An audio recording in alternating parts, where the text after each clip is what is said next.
Another very unusual incident happened to two elders from the Dutch Reformed Church. They had come to the meetings and watched. One of them, as he heard Brother Branham diagnose the cases, telling the people what was wrong with them, and then as he witnessed miracles performed, became convinced that it was of God. The other elder sat there and also watched Brother Branham diagnose the cases, telling the people secret things of their heart, and that in the name of Jesus they had been healed and could get up and go home claiming and rejoicing in their healing. He became convinced that it was the result of demon power. The two men were both sincere, but they had come to different conclusions. The first elder went home. The second one went out under a tree to pray. While he was there praying, he asked God to show him if the things that he had seen were of God or of Satan. He was sincere and agreed to believe whatever was revealed to him by God. While he was praying, he felt a hand on his shoulder. He turned around to see who it was, but no one was there. Instead of seeing someone, he saw a vision. He saw two clouds, and there between them sat his elder friend exactly as they had been sitting shortly before when they were discussing Brother Branham's ministry. At the end of the vision, he went as quickly as he could to the elder's home to tell what had happened. As he was explaining the vision to him, other members of the family who were there noticed an imprint of a hand on his shirt. As they examined the shirt, they found it had been scorched, very plainly leaving the imprint of a left hand. The news came to Brother Branham about what had happened, and he said, "I know all about it. I saw it in a vision this afternoon. Bring me the shirt and my left hand will fit perfectly the scorched imprint left on the shirt." This was done, and it was as Brother Branham had said. That evening the shirt was brought to the meeting, and hundreds saw the scorched imprint of the hand on the shirt. One evening, as Brother Branham called for the prayer line to be formed, we found one of the numbers called was missing. Billy Paul had given out the prayer cards earlier in that same service, so we felt sure the person holding that number was present. Brother Branham requested everyone holding prayer cards to recheck their number, and if they held the missing number to please come forward. A lady then stood up and explained that she had that number.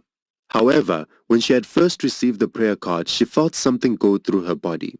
It was similar to an electric shock, only milder but of a longer duration. She had cancer on her lip, which was constantly painful. After this shock-like sensation, the pain was gone. She felt that she was healed, and therefore it was not necessary for her to go up in the prayer line. A Dutch Reformed elder came into the line for prayer. After praying for him, Brother Branham told him that he had received his healing and could go home praising God. He said also, "You have a wife who is at home suffering with cancer. You can rejoice because she is well too." Later, as the man approached his home, he saw that all the lights in the house were on and a couple of cars were outside. He became rather disturbed, wondering what was happening. As he entered the house, he saw his wife out of bed, feeling fine and thanking God for healing her body. She had called some friends when she felt she had been healed, and they had come over. Together they all rejoiced in the healing that both had received. During another meeting in Johannesburg, a young boy, about 7 or 8 years old, was called up in the prayer line. Brother Branham spoke to the boy for a few minutes, explaining that the weak heart which he had was caused by demon oppression. He told him that he would be delivered and someday would be preaching the same gospel that was now being brought to the people of South Africa. Suddenly, Brother Branham turned to the audience, and during the next few moments of silence, it was evident that he was seeing a vision of something over the audience. Then he pointed directly out over the pulpit and said that there was also a little girl and another boy out there suffering with the same affliction. Everyone felt tense as he pointed in the direction he knew they were, but could not find them. As moments passed, he insisted that they were there. He said that the spirit that was binding this boy was calling for help to other kindred demons in the audience. He continued to look but could not find them. Brother Baxter came up from behind and putting his hand on the back of Brother Branham caused him to move forward. As he did this, Brother Branham came closer to the pulpit and was able to see those who were just in front of it. There were the two he was looking for, a boy about 12 years old and a girl a couple of years younger. Both of them were lying on cots and had been hidden from his view because of the pulpit. He prayed for them and told them that they had been delivered from the demon which had been causing their weak heart. He had seen a vision of all three being well. Afterwards, I interviewed the mother of the boy who had been lying on the cot. She told me that her son was in such a condition that he could not sit up for more than 10 minutes a day. Brother Branham's ministry is very unusual, and as Brother Bosworth so often reminded us, there has never been anything like it since the time when Christ was here on earth. God has been good to his people, and from time to time has given us seers and prophets. But as far as we are able to find in the annals of history, there has been no one else with a ministry such as Brother Branham's. Often he would witness between 30 and 40 visions a day, and never has any one of them been wrong. Many times he would see visions of the services ahead of time, or incidents that would take place in the future. He would sometimes tell us about these before they actually happened, and then when we saw them, we would be reminded of what he had told us. Shortly after we arrived in Johannesburg, Brother Branham had a vision that the following day he, Brother Schoeman, and some others would be downtown. They would see a native standing on a corner with a blue shirt and white trousers. Brother Branham described the native, even describing the corner and the building by which the native was standing. The next day they went downtown and Brother Branham related this vision to those who were with him. As they were walking downtown, they rounded a corner and there directly in front of them stood this native, dressed exactly as Brother Branham had described him. The surroundings too were just as he had mentioned. One day Brother Branham saw in a vision a native girl who had a rather high forehead with a scar on it. She was sitting on the ground looking down as if she were doing something with her hands. Brother Branham related this vision to others, and a few days afterwards they were out driving around and there was this girl alongside the road selling beads. No one else in the car at first recognized the girl as being the one that Brother Branham had seen in the vision. After they had driven by about a half a mile, Brother Branham asked them if they would not stop and turn around because he wanted to see this girl who was sitting there by the road, making and selling these beads. They went back and stopped to look at some of the beads. Just as they were ready to go, Brother Branham said, "Doesn't anyone recognize this girl?" As they looked at her, they recognized her as the girl Brother Branham had told them about, sitting on the ground, looking down as if she were doing something with her hands. When she looked up, they also saw her high forehead and the scar. The first evening Brother Branham was in the home of Brother Schoeman, the chairman of the National Committee. He had a vision of what had happened to Brother Schoeman's daughter. She had had an operation on her eye. Brother Branham described the operation just as it had happened. Brother Schoeman confirmed everything that had been said. It was just as it had happened. After closing a week of meetings in Johannesburg, we motored to Klerksdorp. This is another mining city about 100 miles southwest of Johannesburg. The first service there was cancelled because of rain, and the second service was cancelled because of a windstorm and cold weather.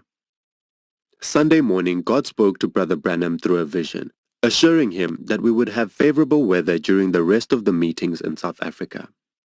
These two meetings were the only ones that were cancelled because of weather conditions throughout the entire tour of South Africa, even though some of the meetings were conducted in cities which were having their rainy season.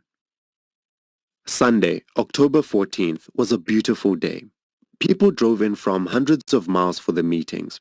I was told by several of the townspeople that it was the largest group that ever gathered in the city of Klerksdorp. Brother Baxter brought the gospel message that evening, and when he asked for those who would stand and thereby signify their acceptance of Jesus Christ as their Savior and Lord, approximately 3,000 people stood in response to the call. As the people in this town also witnessed the wonder-working power of the Lord through Brother Branham, they too admitted that a prophet from another land was visiting them. They realized that perhaps they would never again see anything like this in their lifetime. Sunday was one of the greatest days that Klerksdorp had ever seen. There were many who received healing for both their body and soul. I'm thinking of the little boy that was 11 or 12 years old who had received a prayer card and whose number had been called. As he came up to the platform, I noticed that his eyes were very badly crossed. As soon as Brother Branham saw him, he related the story of his little girl whose eyes had crossed because of the intense pain she suffered shortly before her death. Brother Branham never ceases to be moved with compassion when he sees a young child with crossed eyes. He prayed for the boy and then asked him to look up. As he did, his eyes became straight. The boy turned to the audience and the people rejoiced in the fact that the eyes which had been crossed were now perfectly straight. A local doctor examined the boy and declared his eyes to be normal. After the service, I obtained a photo of this boy, which we have here. One evening after the service, some of us were sitting around the dining room table at the home of Pastor P.F. Foree, one of the local pastors. We were enjoying some refreshments and Brother Branham was talking to us about spiritual truths. After Mrs. Foree came and joined us at the table, I noticed that Brother Branham was watching each of us very closely, as if he were looking for something. Within a few minutes, he sat back in his chair and told us that he had had a vision that afternoon. Now we were sitting around the table just as he had seen us. Brother Bosworth sat at one end of the table, Pastor and Mrs. Foree at the opposite end, and Sidney Smith and I were on one side across from Brother Branham. Each of us was in the exact location and position in which he had seen us in the vision that afternoon. Now he could tell what God had revealed to him. He turned to Mrs. Foree and related to her some incidents from her youth. As he went into detail, she sat there thrilled to think that God had spoken to his prophet concerning her. He also told her that she had a bad heart and stomach trouble which was caused by nervousness. After talking further concerning the vision and speaking words of encouragement to her, he excused himself from the table and retired for the evening.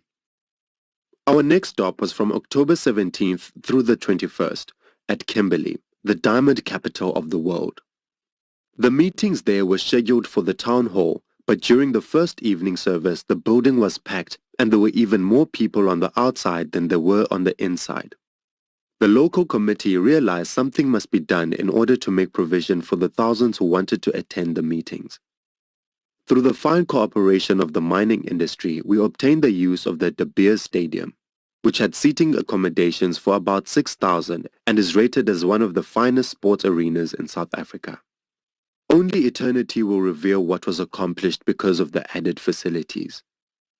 While Brother Bosworth was eating in a local cafe, a young man came and asked him if he was not a member of the Branham Party. He told him that he had come from Southwest Africa and that his 5-year-old daughter was dying of cancer. He asked Brother Bosworth what could be done so that his child might receive the healing which he realized Christ had purchased. Brother Bosworth explained to him that although he might not be able to obtain a prayer card, he still could obtain healing. He advised him to be in constant prayer that God would give Brother Branham a vision of his child who was suffering from cancer. The man came to the service believing God. As he stood on the side, praying, Brother Branham turned to him and said, "Go home. If you can believe, your child who is at home suffering with cancer will be well." Afterwards, I asked Brother Branham what he had seen in connection with this man, and he told me he had seen a vision of a little girl lying on a bed, suffering with cancer. A halo hanging directly over the man indicated that it was that man's child. Sidney Smith of Durban, who was traveling with us at this time, related to me a very impressive incident. Mr. Smith had just stopped at the house where Brother Branham was staying to get him for a service. As he stepped out of the gate into the street, he was met by a very thin man who recognized Brother Branham and asked him to pray for him. The man rolled up his sleeves to show how thin his arms were. They were no larger than the size of a man's wrist. Brother Branham looked at him and said, "You are suffering from TB. Do you believe God?" The man said, "I believe God." Brother Branham prayed for him and spoke to him for a few minutes, after which he said, "Let's see your arm again." This time when the man rolled up his sleeve, he was amazed to see that his arm had enlarged and now appeared to be stronger than it had been a few minutes before. This was a case where God not only healed the man instantly, but miraculously gave him physical strength which ordinarily would return gradually.